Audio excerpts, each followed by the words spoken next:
Hello my dear students, कैसे हैं आप सभी लोग। I hope you all are doing great. मैं अंकिता, आपकी English educator, and welcome to my channel. बेटा, कुछ दिनों पहले सीबीएसई पर एक पीडीएफ रिलीज हुई थी जो कि इनकम टैक्स एक्ट 2025 से रिलेटेड थी।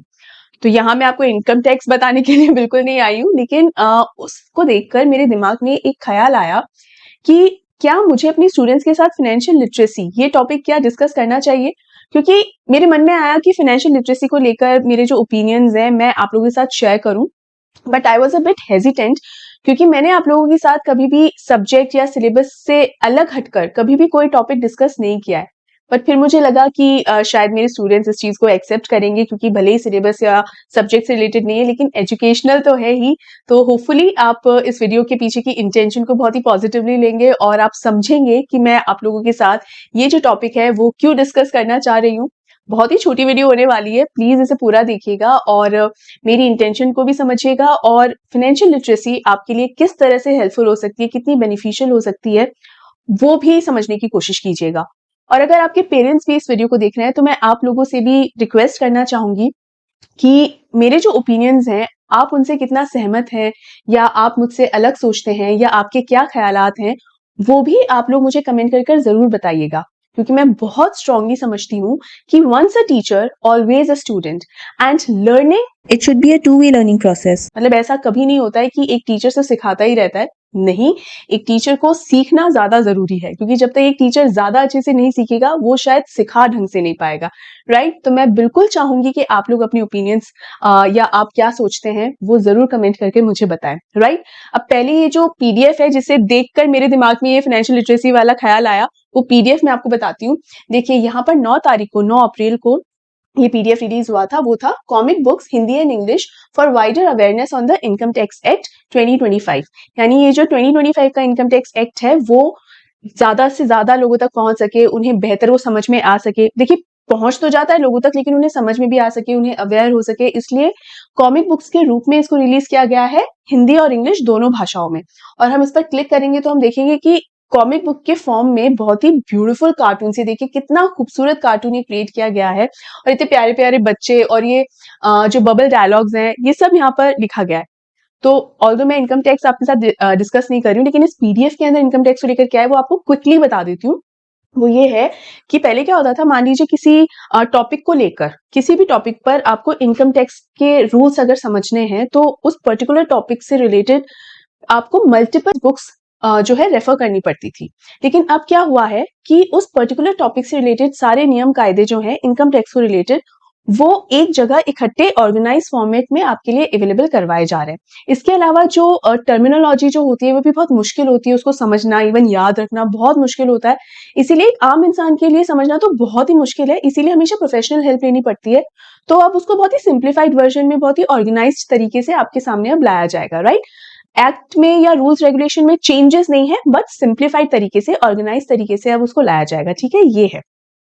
अब जब मैंने ये देखा तो मुझे ये ख्याल आया कि जब इनकम टैक्स एक्ट को सिंप्लीफाई किया जा रहा है ताकि वो बेहतर समझ में आ सके, एक आम इंसान को बेहतर तरीके से समझ में आ सके, तो फाइनेंशियल लिटरेसी का भी कॉन्सेप्ट कुछ ऐसा सा ही है कि वो हम सब लोगों को एक सही समय पर समझ में आना चाहिए। और जैसा कि हम सभी जानते हैं कि हर इंसान का जो पहला स्कूल होता है वो उसका घर होता है, और जो उसके सबसे पहले टीचर्स होते हैं वो हमारे पेरेंट्स होते हैं, है कि नहीं? तो पेरेंट्स से ज्यादा अपने बच्चों को और कोई नहीं समझता, सबसे अच्छी तरीके से पेरेंट्स ही समझते हैं। तो यहाँ मैं एक ना ग्रेजुअल लर्निंग प्रोसेस होती है। ग्रेजुअल लर्निंग प्रोसेस का मतलब ये है कि कई बार हम समझ लेते हैं कि बच्चों को चुटकियों में सब कुछ समझ में आ जाएगा, नहीं, ऐसा नहीं होता। हम अपने बच्चों को कितनी चीजें सिखाते हैं, देखिए उन्हें शिष्टाचार सिखाते हैं, मैनरिज्म सिखाते हैं, अपने कल्चर के बारे में सिखाते हैं।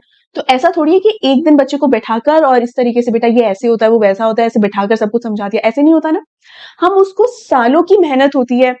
बच्चा अपने पेरेंट्स को देख देख के सीखता है। अच्छा, घर में कोई मेहमान आता है, उसको नमस्ते करना चाहिए, उसको पानी पूछना चाहिए, क्या खाएंगे, चाय कॉफी लेंगे, कुछ ठंडा, है ना। ये सारी चीजें बच्चों को हम सिखाते हैं। बच्चा अपने पेरेंट्स को भी देखता है, देख देख कर भी सीखता है ना। ये पूरा का पूरा एक इकोसिस्टम क्रिएट हो जाता है, पूरा का पूरा, है ना। सालों की मेहनत होती है। तो ये जो फाइनेंशियल लिटरेसी होती है ना, वो भी इसी तरीके का एक ग्रेजुअल लर्निंग प्रोसेस होना चाहिए कि एक सही समय पर उसको शुरू करना चाहिए, बहुत ही थोड़ी थोड़ी छोटी छोटी इंफॉर्मेशन के साथ, और धीरे धीरे वो इंफॉर्मेशन हैवी इंफॉर्मेशन होती चली जानी चाहिए, और एक समय पर आते आते वो उसका जहां तक हो सके उसका ज्ञान बच्चे को मिल सके, है कि नहीं। इसको आप इस तरीके से समझिए कि मान भले ही आप जिम गए हो या ना गए हो, लेकिन आई एम श्योर इतना तो हम सब जानते ही हैं कि कोई इंसान जब पहली बार जिम में एंटर करता है तो क्या ट्रेनर उस इंसान को हाथों हाथ 10-10 किलो के डंबल थमा देता है कि ले भाई एक्सरसाइज करना शुरू कर दे? नहीं ना। सबसे पहले उनसे वार्म अप करवाता है ताकि उस इंसान की बॉडी एक्सरसाइज करने के लिए तैयार हो जाए। और ये वार्म अप्स में कई बार कुछ दिन भी लग जाते हैं, कई बार कुछ हफ्ते भी लग जाते हैं कि भाई हाँ, अब ये इंसान पूरी तरीके से प्रिपेयर है, अब हैवी एक्सरसाइज कर सकता है। स्कूलिंग भी इसी तरीके से होती है। जिस दिन किंडरगार्टन में एडमिशन होता है उसी दिन टीचर थोड़ी बोल देते हैं कि भाई चलो आर्टिकल लिख के बताओ, निबंध लिख कर बताओ। नहीं ना, धीरे धीरे होती है कि पहले आड़ी टेढ़ी लाइन खींचना आपको सिखाते हैं, फिर लेटर्स सिखाते हैं, फिर शब्द पूरे पूरे पूरे वर्ड्स आप लिखते हो, फिर कहीं जाके सेंटेंसेस हम फ्रेम करते हैं। मतलब जैसे जैसे आपकी क्लास का लेवल बढ़ता चला जाता है वैसे वैसे हम ज्यादा सीखते चले जाते हैं, और फिर कहीं जाके हमारी आंसर राइटिंग आती है, और वो तो हमारी क्लास 12th तक आंसर राइटिंग हम सीखते ही रहते हैं। Again gradual learning process. Financial literacy भी कुछ ऐसा ही है। जब तक एक इंसान पढ़ाई कर रहा होता है तब तक अगर उसे किसी पॉलिसी के बारे में या इन्वेस्टमेंट्स के कितने अच्छे अच्छे तरीके हैं, अगर उसके बारे में नहीं भी पता है ना, तो भी उसका नुकसान उसको फील नहीं हो रहा होता है क्योंकि वो अपनी पढ़ाई कर रहा होता है। लेकिन जैसे ही ये व्यक्ति कमाने लगता है, वर्किंग प्रोफेशनल हो जाता है, चाहे वो जॉब कर रहा हो, चाहे एंटरप्रेन्योर हो, किसी भी प्रोफेशन में हो, लेकिन जैसे ही कमाने लगता है तब तो उसको इन्वेस्टमेंट्स के बारे में भी पता चलने लगता है, पॉलिसीज के बारे में भी पता चलने लगता है, और फिर 8-10 साल बाद उसको रियलाइज होता है अरे यार, इस इन्वेस्टमेंट के बारे में या इस तरीके की पॉलिसी के बारे में थोड़ा पहले पता होता ना तो अब तक तो मेरा बहुत फायदा हो चुका होता। ये जरूर होता है। और जो पेरेंट्स अगर मेरा ये वीडियो देख रहे हैं तो उन्होंने भी जरूर कभी ना कभी इस चीज को फेस किया होगा कि यार तब पता ही नहीं था, कोई बताने वाला ही नहीं था, है ना। तो आपको बताने वाला नहीं था लेकिन आपके बच्चों को बताने वाले आप हैं, तो आप जरूर उन्हें बताइए। इससे क्या होता है, बहुत सारी चीजें आपके बच्चों को सीखने को मिलती है। अर्निंग जो होती है ना, जैसे हम जॉब से जो सैलरी हमें मिलती है, हमारी सैलरी सिर्फ हमारी इनकम का हिस्सा नहीं होता, हमारी सेविंग भी हमारी इनकम का हिस्सा होता है, हमारी इन्वेस्टमेंट्स भी हमारी इनकम का ही हिस्सा होता है। और हम जितना स्मार्ट सेविंग सीखेंगे, जितना इंटेलिजेंटली हम इन्वेस्टमेंट करना सीखेंगे, उतना ही बेहतर हमारी इनकम हो सकती है और उतना ही अच्छा हमारा फाइनेंशियल स्टेटस हो सकता है। अब आपने एक चीज जरूर एक्सपीरियंस की होगी कि कई बार बच्चे जब बहुत छोटे होते हैं तो आउट ऑफ इनोसेंस, मासूमियत में, कई बार बच्चे बच्चे अपने पेरेंट्स से पूछते हैं हमारे पास कितने पैसे हैं। कई बार अपनी मम्मी से पूछते हैं मम्मी कितनी प्रॉपर्टी है अपनी, है ना। तो जब ये बच्चे छोटे होते हैं और तब ये क्वेश्चन पूछते हैं तो हमें बहुत ही क्यूट लगता है और हम हंसी में उसे टाल देते हैं। लेकिन जब ये सेम क्वेश्चन यही बच्चे थोड़ा बड़ा होकर फिर पूछते हैं तो कहीं ना कहीं पेरेंट्स के मन में ना हल्का सा एक डर आता है कि कहीं मेरा बच्चा मनी माइंडेड तो नहीं है, कहीं उसे लालच तो नहीं है, कहीं ऐसा तो नहीं कि मुझसे ज्यादा पैसों को ज्यादा प्यार करता है ना। ये बहुत ही सेंसिटिव इशू है, इसमें मैं डिटेल के अंदर बात नहीं करना चाहूंगी क्योंकि ऐसा नहीं है कि हर इंसान ही, मतलब ऐसा ग्रीडी लोग हैं, बिल्कुल हैं। लेकिन मैं उस टॉपिक पर वहां नहीं जाना चाह रही हूँ।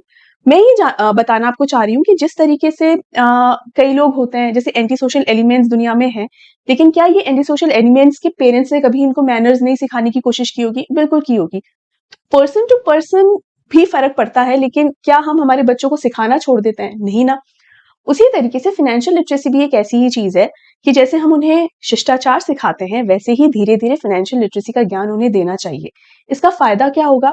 एक तो बच्चों को सेविंग करनी आएगी, एक उनको ये समझ में आएगा कि पैसा कमाना उतना आसान नहीं होता, और तीसरी चीज जो कि बहुत जरूरी चीज है वो उनको ये समझ में आएगा कि पैसा कमाना फिर भी आसान है, लोग कमा लेते हैं, कम ज्यादा कैसा भी पैसे फिर भी कमाए जाते हैं, लेकिन सही तरीके से पैसे खर्च करना आना ये और भी ज्यादा मुश्किल है। क्योंकि हमने पैसे कमा लिए लेकिन आप उन पैसों को खर्च कब, कैसे और कहाँ कर रहे हो और कितना कर रहे हो, इस चीज की समझ आना सबसे ज्यादा मुश्किल लेकिन सबसे ज्यादा जरूरी होता है।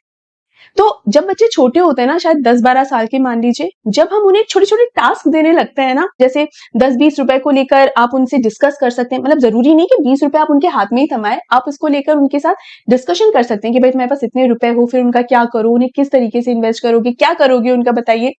आई नो आप एक 10-12 साल के बच्चे को जब 10-20 रुपए की बात का पूछोगे ना तो सुनने में बहुत ही बचकाना लगता है, और बचकाना है भी, इनिशियल लेवल पर ये बहुत बचकाना है, बहुत स्टूपिड भी लगता है। लेकिन जैसे जैसे बच्चे की उम्र बढ़ती चली जाएगी वैसे वैसे ये जो इन्फॉर्मेशन हम दे रहे हैं वो इन्फॉर्मेशन भी हैवी होती चली जाएगी। ये 10-20 रुपए का जो टास्क है वो सिर्फ 10-20 रुपए तक का नहीं रहेगा और हैवी अमाउंट का टास्क बनता चला जाएगा और सीरियस डिस्कशंस होने लग जाएंगे, और बच्चों की एक हैबिट ही ऐसी बन जाएगी कि वो इस चीज को, इस मैटर को सीरियसली लेने लगेंगे, है कि नहीं।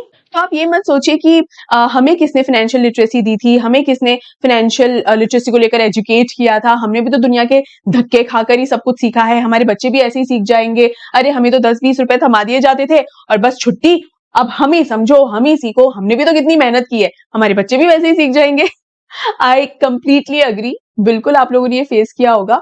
और पहले के टाइम पर ऐसा ही होता था कि जहां पर फाइनेंशियल लिटरेसी को लेकर इतनी बात नहीं की जाती थी, लेकिन वो समय अलग था, अब समय बहुत अलग है, राइट? तो टाइम क्या है, चेंज होता रहता है। अभी पहले के टाइम पर इतनी अवेयरनेस भी नहीं थी और फाइनेंशियल लिटरेसी जैसे टॉपिक्स पर बिल्कुल डिस्कशन नहीं किया जाता था। लेकिन जैसा कि मैंने कहा, टाइम जो है लगातार बदलता रहता है।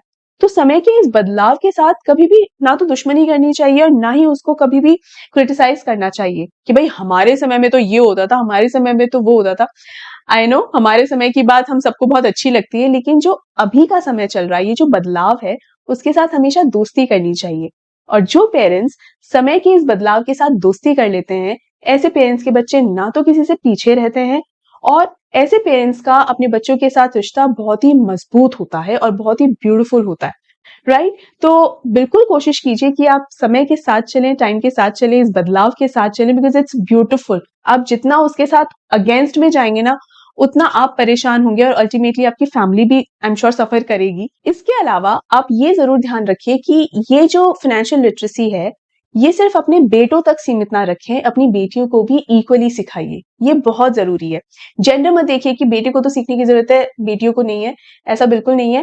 When it comes to knowledge, when it comes to education, चाहे नॉलेज है, ज्ञान है, पढ़ाई लिखाई है, किसी भी टॉपिक से रिलेटेड हो, लेकिन बेटा हो या बेटी, दोनों को समानता से देनी चाहिए, राइट? क्योंकि सीखने पर सभी का अधिकार है और इक्वल अधिकार है। तो आप प्लीज बिल्कुल सिखाइए, ताकि चाहे बेटा हो या बेटी, वो स्मार्ट सेविंग कर सके, इंटेलिजेंट इन्वेस्टमेंट कर सके और अननेसेसरी ग्रीडी भी साउंड ना हो, राइट? और सबसे जरूरी बात ये कि बच्चों को ये समझ में आए कि जो पैसे हैं वो पेड़ पर नहीं उगते, पैसे कमाने के लिए बहुत मेहनत लगती है।